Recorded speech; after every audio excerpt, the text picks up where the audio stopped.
Today's topic is biggest mistakes after a hair transplant that can ruin your hair transplant. Your hair transplant can fail not because of the surgery but because of what you do after it. आपको जो करना चाहिए था वो आपने नहीं किया. You have spent about $1 lakh on the hair transplant and then you are careless about taking care of your transplant for the first 30 days and you are going to damage the graft survival rate and everything on your hair transplant.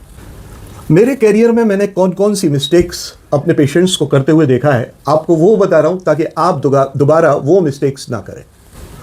तो पहली mistake जो मैंने देखी है वो ये कि you mostly sometimes touch your scalp, scratch your scalp और पिक योर स्कैल्प. तो इससे क्या होता है कि the grafts between first 7 to 10 days are very fragile and you may lose few of the grafts.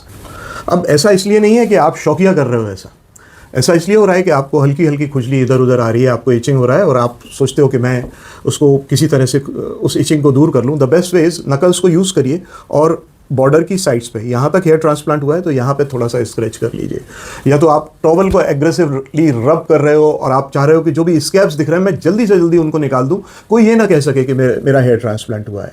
So etching normal है, आपकी इच्छाएं नॉर्मल है, but improper handling is not proper.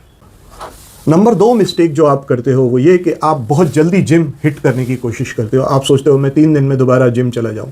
इससे क्या होता है कि आपको स्वेटिंग बहुत सारी होती है, आपका ब्लड प्रेशर इंक्रीज हो जाता है, सिस्टोलिक बहुत ज़्यादा बढ़ जाता है और डायस्टोलिक भी थोड़ा बढ़ जाता है. उससे क्या होता है कि स्वेलिंग होती है, ब्लीडिंग होती है और इन्फेक्शन के चांसेस बढ़ जाते हैं. ग्राफ्ट अपनी जगह से हट सकते हैं because of the pulse pressure. तो धीरे धीरे एक्सरसाइज शुरू करिए. You should take at least 7 days time off rest. उसके बाद माइल्ड एक्सरसाइज शुरू करिए, फिर मॉडरेट करिए और 2 हफ्ते के अंदर सीवियर एक्सरसाइज पे भी आप आ सकते हैं.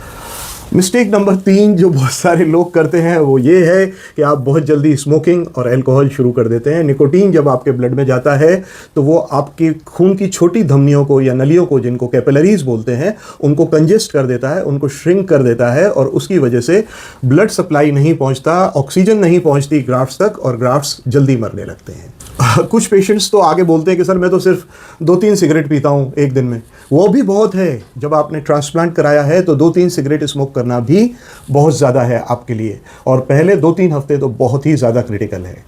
चौथी मिस्टेक जो बहुत कॉमन है और ये है कि हम बहुत जल्दी मेडिसिन्स जो आपके डॉक्टर ने लिखी है अपनी मर्ज़ी से उसको बंद कर देते हैं. ऐसा कतई नहीं करना चाहिए. आप जल्दी से फिनेस्ट्राइड बंद करना चाहते हैं, मिनॉक्सिडिल बंद करना चाहते हैं, आप ये सोचते हैं कि मैंने एक ऐसा प्रोसीजर करा लिया जिसे किसी की ज़रूरत नहीं है. जी नहीं. हेयर रेस्टोरेशन सर्जरी जो है वो surgery plus support of medicine दोनों है. आपको इसका ख़ास ख्याल रखना है. बात और कि जहाँ ट्रांसप्लांट हुआ है वो बाल शायद ना जाएं लेकिन आपके खुद के बाल भी जा रहे हैं और डॉक्टर का धर्म है मेडिसिन देना तब तक क्योंकि वो आपके खुद के हेल्दी बालों को अनहेल्दी और बाद में मिनिचराइज होके जाते हुए नहीं देखना चाहता है. एक मिस्टेक ये भी है कि हम बहुत हार्श शैम्पूज से या बहुत हॉट वाटर से बात लेना शुरू कर देते हैं स्कैल्प्स को जल्दी हटाने के लिए और ये सोच के कि हमारे स्कैल्प पे हेल्थ आ जाए. Using very harsh shampoos is very very dangerous and very से हार्मिंग टू यू. ये बहुत नेल स्क्रैचिंग करना, बाद में जो थोड़े थोड़े स्कैब्स हैं उनको नेल से स्क्रैच करके निकालना, ये बहुत गलत है. प्रॉपर पोस्ट ऑफ वॉश बहुत जेंटल और बहुत आराम से धीरे धीरे होनी चाहिए. आप ध्यान रखिए कि आपको बाल धोते समय सिर्फ उंगली के पोरों का इस्तेमाल करना है, नाखून का इस्तेमाल बिल्कुल भी नहीं करना है.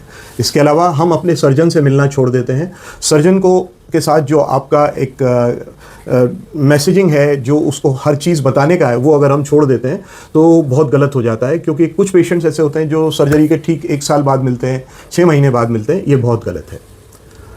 डॉक्टर से मिलते रहना इसलिए ज़रूरी है ताकि वो आपका शॉक लॉस देखता रहे, उसे समझता रहे, आपकी डोनर एरिया में हीलिंग कैसी हो रही है, फाइब्रोसिस ज़्यादा तो नहीं हो रही, और मेडिकेशंस को अगर एडजस्ट कराना है तो ये भी डॉक्टर का काम है. तो ये एक दिन का काम नहीं है कि 4 घंटे आप डॉक्टर के पास रह के आए और फिर आप भूल गए उसको, वो आपको भूल गया. नहीं, ये रिश्ता लंबा चलेगा, थोड़ा 2-3 साल तक तो कम से कम चलना चाहिए. तो हेयर ट्रांसप्लांट सक्सेस जो है इस किस चीज़ पे डिपेंड करती है? 50% आपके सर्जन पे डिपेंड करती है और 50% आपके डिसिप्लिन पे डिपेंड करती है. You can not control your genetics but at least you can control your after care procedures. So the closing line is, if you can protect your grafts properly, आपका hair transplant 10 साल तक आपके साथ रहेगा. But अगर आप आफ्टर केयर अच्छे से नहीं लेते तो बेस्ट से बेस्ट सर्जन के द्वारा किया गया बेस्ट हेयर ट्रांसप्लांट भी फेल हो सकता है।